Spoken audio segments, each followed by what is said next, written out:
everyone, welcome back to Cloud IT Solutions. In this video, we are going to restore the offline backup to Avaya IP Office 500 V2. Our offline backup configuration CFG file format is already in the desktop. Make sure you have installed the Avaya IP Office Manager before opening the file.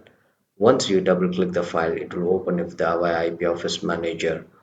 We need to push the same configuration to the Avaya IP Office Control Unit 500 V2.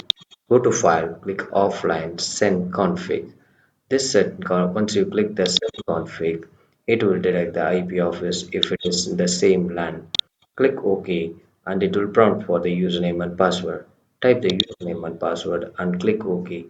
Now the configuration reboot will be immediate to restore the configuration on the control unit. Click the type the username and password and click OK.